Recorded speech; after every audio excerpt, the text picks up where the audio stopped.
Gotovine wanted. Quote, I remember what our superior officers were telling us. It was a war, and we remembered the most important things. Don't kill, don't loot, don't rape, help all those who are wounded. Such basic things. Evidently, Your Honors, General Gotovine's subordinate commanders were able to figure out just fine what General Gotovine wanted when he ordered that units must treat civilians and POWs in accordance with the Geneva Conventions. You saw that subordinate commanders, such as the commander of the 4th Guards Brigade, passed down these orders to their subordinates. That's P 1202, page 12. During Operation Storm, General Gotovine continued to place an emphasis on preventing crime. On the evening of 4 August, the Political Affairs officer at the evening briefing reminded all commanders that Knine must not suffer the same fate as Grahovo.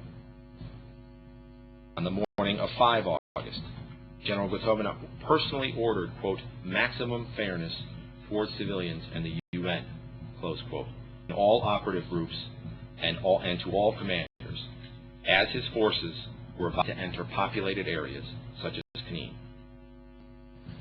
On 6 August, you have seen the Knine video many times, where General Gotovine demanded proper conduct by subordinates. Once again, the prosecution contradicts itself on this video.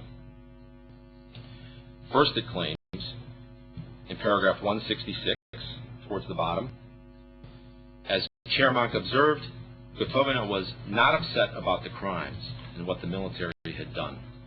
He was upset because the town was dirty and there were no state signs anywhere. But when they had to write a section on General Čermák, at paragraph 358, apparently the person who wrote the Čermák portion of the brief didn't coordinate the portion with the Gotovine portion of the brief. So we get this admission. Čermák attended Gotovine's briefing in Knine Fortress on 6 August 1995, from where villages around Knine were plainly seen burning, and heard Gotovine berate HV commanders for the looting and misdeeds of HV soldiers. Well, which one is it? Was he berating HV commanders for looting and misdeeds of HV soldiers? Is plainly evident on the video? Or did he not care about that and just was concerned that the town was dirty? Your Honors, no reasonable person could look at that video and say that General Gotovine did not have genuine intent to prevent and punish crime.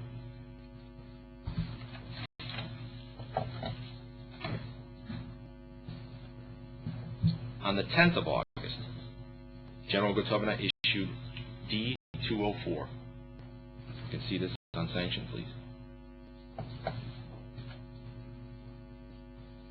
On its face, in the subject line, says, Order on compliance with military disciplinary measures.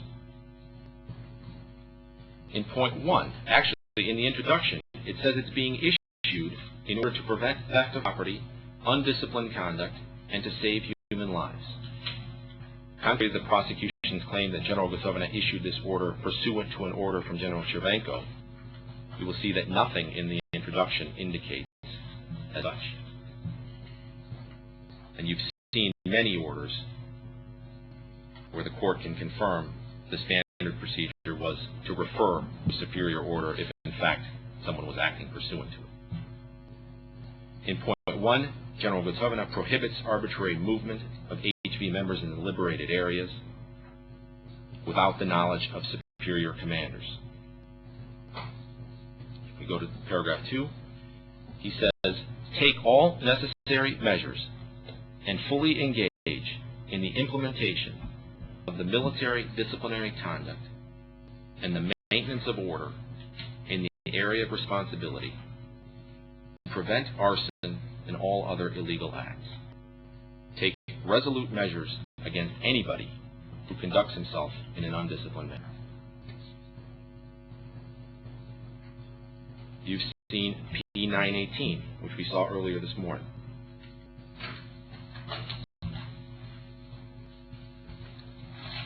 It specifically not only says what the state policy is what the policy of President Tudjman and Minister Shushak is, but if we scroll to the bottom of the page, please.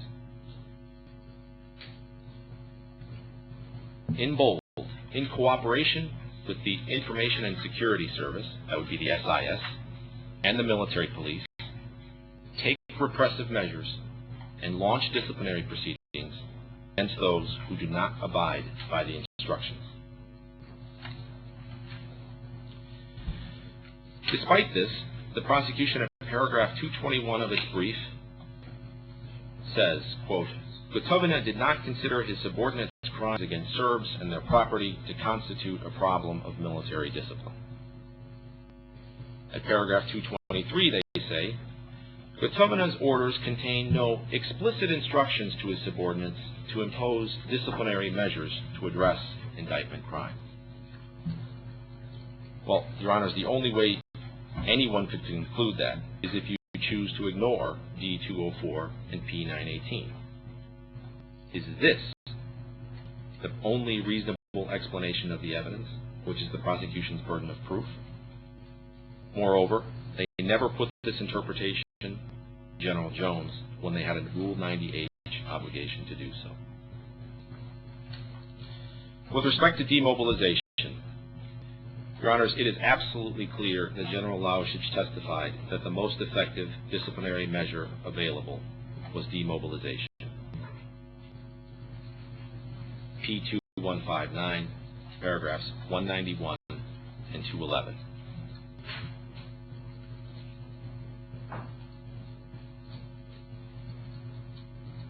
Moreover, witness Botteri concurred. The prosecution mischaracterizes General Lausich's position. If we turn to the next exhibit, this is also from P2159, paragraphs 35 and 36, a statement of Lausich. And he explains not only the use of demobilization, but what the role of the SIS is. And this is instructive to address the prosecution's arguments yesterday about who had command over political affairs and SIS. Read carefully how Mr. Lausich explained the role of political affairs, SIS, and the military police. And he says it was the role of SIS to observe and then to report a problem to a commander and to eliminate any person from the unit who was likely to be a problem. Beginning of page 36. For example, a CIS officer tells a battalion commander there was a member who should be demobilized. Let's say the commander says, all right, leave him here, he is okay. This CIS officer's commander would be told at CIS center. And if you read the rest of the paragraph, CIS goes all the way to Zagreb and up the military chain of command, if necessary. But this goes back to all of the litigation we had about vertical subordination and horizontal coordination with the split military district command.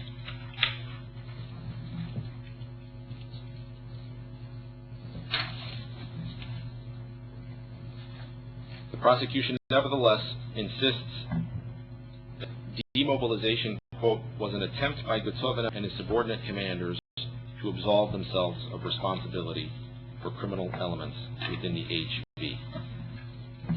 There is, of course, and this is at paragraph 231, there is, of course, a glaring absence of a footnote in the prosecution's brief for that proposition. Why? Because they're making it up. There's no evidence in the record to support that position. No one testified to it. They did not put this proposition to any witness in the case. Not to Lausich himself, not to General Jones, not even to Tunis.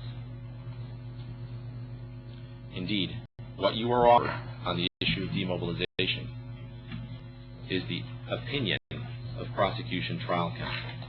That is not proper evidence for this trial chamber to consider. In fact, the only evidence in the record is from the prosecution's own witnesses, Lausich and Botteri, that demobilization was the most effective disciplinary measure available under the circumstances. The prosecution also claims in its brief that there is no evidence of a single demobilized soldier subsequently being prosecuted for a crime. That's in paragraph 233. This is false. See, for example, several examples contained within Exhibit D1381. Moreover, witness Perkovic, the viva voce defense witness, who testified that he was demobilized while in custody as a result of his alleged involvement in the Varivode murders and subsequently prosecuted for those murders. That's transcript 19527, lines 12 to 21, 19546, line 23 to 19547, line 7.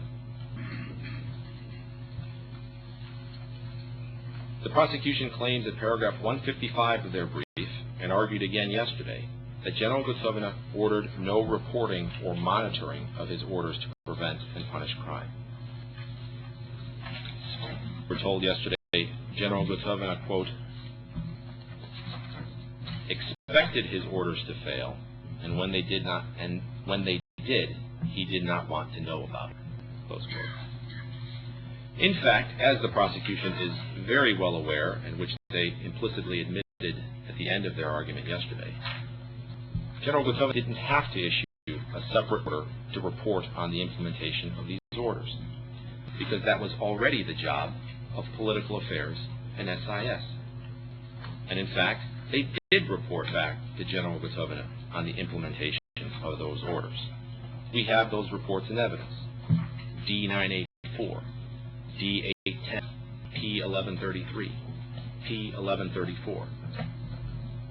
Now, after first arguing that General Gotovine ordered no reporting, the prosecution later tried to say that political affairs was subordinated to General Gotovine and that part of the job of the political affairs officer of the split military district staff was, quote, monitoring. Well, monitoring what? Monitoring the implementation of General Gotovine's orders. The prosecution can't have it both ways, and the evidence, including the documentary evidence I just cited, is perfectly clear that there was monitoring of the implementation of General Gotovine's orders.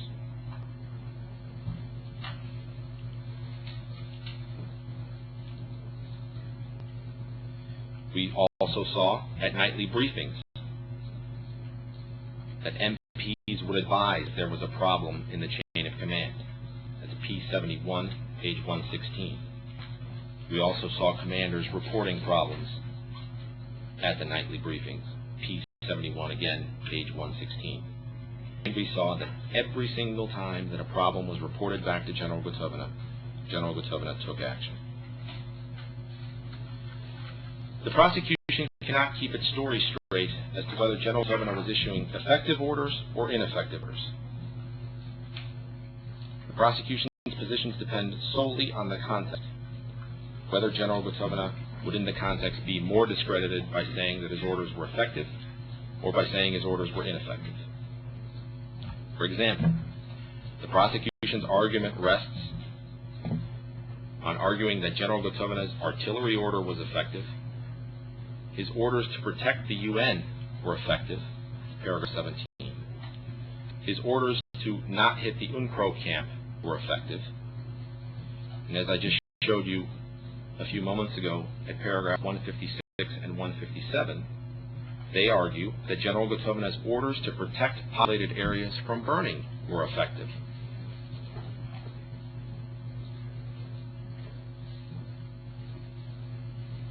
Now, then, however, at paragraph 192, they argue that General Gotovine's repeated orders encouraged the commission of crimes. They can't deal with the fact that General Gotovine was issuing orders to stop crime. They try to dismiss it by saying it was ineffective, after starting from the premise that it was General Gotovine's effective order to protect larger towns from burning. Why General Gotovine would think that his orders to protect larger towns would be effective, but would think that his orders to protect rural areas from burning, to stop looting, to